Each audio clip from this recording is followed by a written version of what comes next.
as much training as that I had before that self-defense shooting happened, I realized something, and I realized that while I was very experienced in firearms training, I was not experienced in real gunfights. I'm talking about where you have a real bad guy pointing a real gun at you in real life.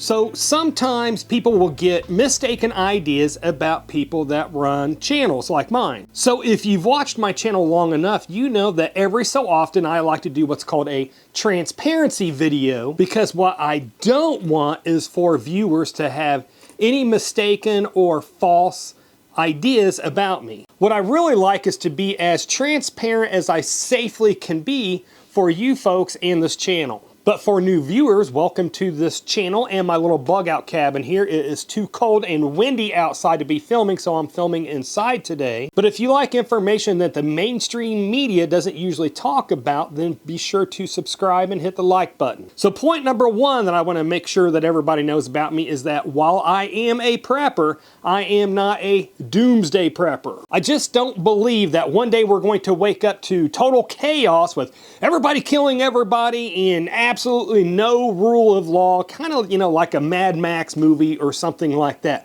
I just don't subscribe to that train of thought. I do, however, believe that sometime in the near future or sometime down the road that we are headed for hard times. I just think that we have a high likelihood of something occurring, like an economic collapse or our grid going down, but something major happening that would make the United States, living more closer to what we would see in a third world country than what we are used to now. So because of this, I do like to prepare, because I want to make sure that I can take care of my family, my wife and my 10-year-old son, just in case we have hyperinflation, just in case that our really vulnerable grid gets shut down. Just whatever. I want to make sure that I can take care of my wife and my young son should any of these things happen. Just to put it simply,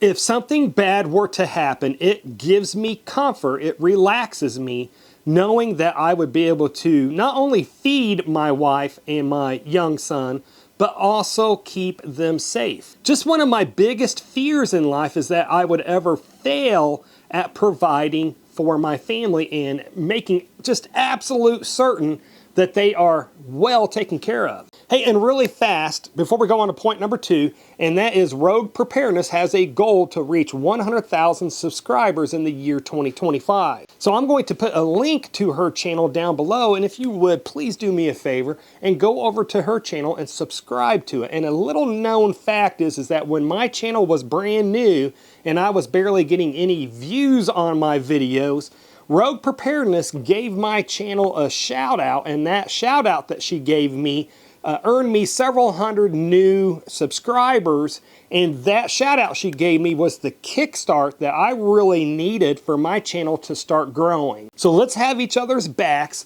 Please go over to her prepping channel. Again, the link will be down below. Subscribe to her channel. And then let's have a little bit of fun at her expense. So not only subscribe to her channel, but also comment on one of her videos, but comment something really wacky and crazy. Comment something like, yesterday I saw purple dinosaurs, or just something that's really going to trip her out. And here is transparency point number two, and that is, while I would absolutely love to live out here at this bug out property and live here in this little cabin, I don't live out here. I do live in a normal subdivision like most other Americans do, and that is really due because of our jobs. While this bug out location isn't a crazy distance from our house, it is just far enough out in the middle of nowhere where it would just take too long for us to drive to work every day. So basically during the week, me and my wife go to work, and then on the weekends I come here and maintain this place.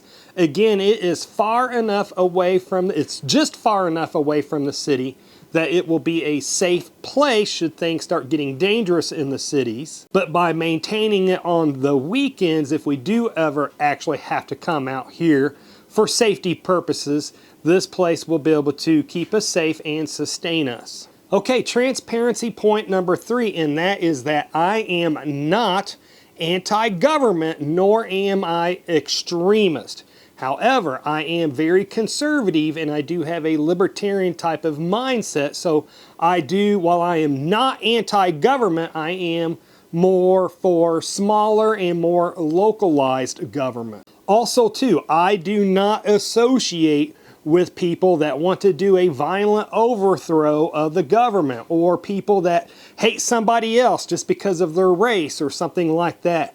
If somebody is really extreme, I keep my distance from them and I don't really associate with them. But with having said that, because I am conservative with a little bit of with a libertarian small L leaning mindset, there's a lot of people on the far left side that would probably consider me to be an extremist. But just to kind of simplify it all, I am conservative with a libertarian, again, small L, leaning mindset. I don't believe in the violent overthrowing of the government. I don't believe in hating somebody else because they're a different race than me. I don't associate with people that have really extreme views on either side. I stay away from people that do illegal things. I just basically believe in the rule of law, and then let other people live their life as long as those other people aren't harming other people. And by the way, if you are watching this video on YouTube, you should come over to Rumble to watch my channel, because Rumble does not censor us like YouTube does. So if you want to support the freedom of speech, again, go over to Rumble and you can just search ethical preparedness in the search bar. Okay, transparency point number 4 is that while I was a police officer for 20 years, I have never been on SWAT. Also, I've never been a Navy SEAL or some kind of special forces operator or anything like that. In fact, the police agency that I was at was actually too small to have their own SWAT team. Now, while I am a certified firearms instructor, and I've been a firearms instructor for 15 years or something like that, again, I just want to let everybody know I am not some super tactical special operator or anything like that. There's a million other gun channels around here that would run circles that have around me and that would just have so much more knowledge on firearms and tactics. Okay, transparency point number 5, and that is towards the end of my normal police career, I was involved in a self-defense police action shooting, and I can tell you this, it was the worst day of my life. It was, that shooting incident was so chaotic and so surreal, and I can tell you this, is that self-defense shootings are nothing like you see on television. I can also tell you this, is that an incident like that is something that you do not want to experience. And so if somebody has that mindset where they are hoping that they can shoot a burglar breaking into their house, or if they're hoping that they can shoot an armed robber, I think that person has the wrong mindset there. Their mindset should be that they will do things to prevent that burglary from happening, or to prevent that armed robbery from happening to begin with, and that their firearm is a last-ditch thing for their survival, that they will only have to use their firearm in order to save their life or another innocent third person's life. And I will tell you this, that self-defense police action shooting completely changed how I do my firearms training. From the type of firearms training that I did before the shooting and the type of firearms training that I do now after that shooting is almost completely different. As much training as that I had before that self-defense shooting happened, I realized something, and I realized that while I was very experienced in firearms training, I was not experienced in real gunfight. I'm telling you this, no matter how much you train on the range, it's going to be very difficult, if not impossible, to really train yourself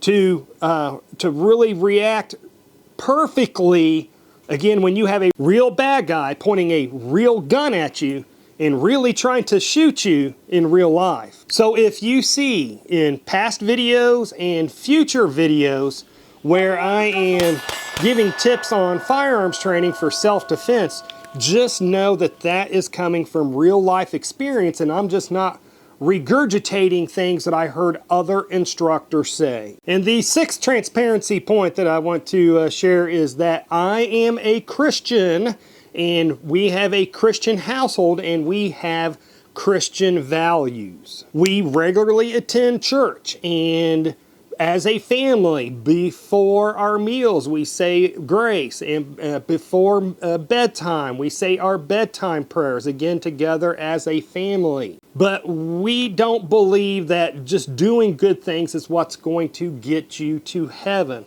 Our belief is that it is our relationship with God and accepting Him as our personal Savior is what is going to get us in heaven. Doing those good things, such as going to church and being nice to other people and saying our prayers, those are just good things that we are inspired to do because of our relationship with God. And transparency point number 7, and this is probably something I don't actually have to say. You can see this for your own eyes, but that is I am old and I am overweight.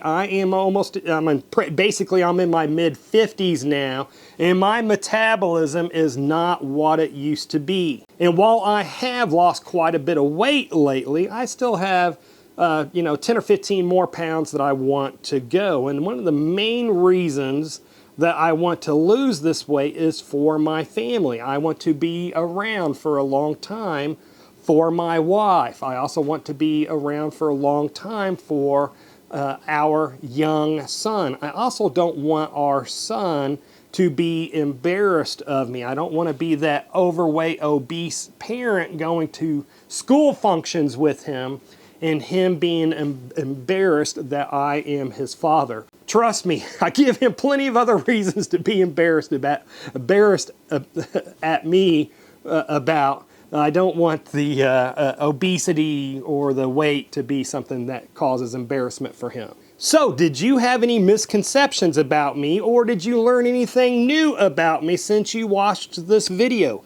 If you did, comment down below with it. And in a grid down situation, you may run out of your diabetes medicine or your high blood pressure medicine, or you just might catch a really nasty flu and a really, really horrible cough. So to see a whole playlist where I make a bunch of different medicines for those common ailments that we will still suffer in a grid down situation, then click on the video that should be appearing on the screen just about now to learn what most other preppers don't know.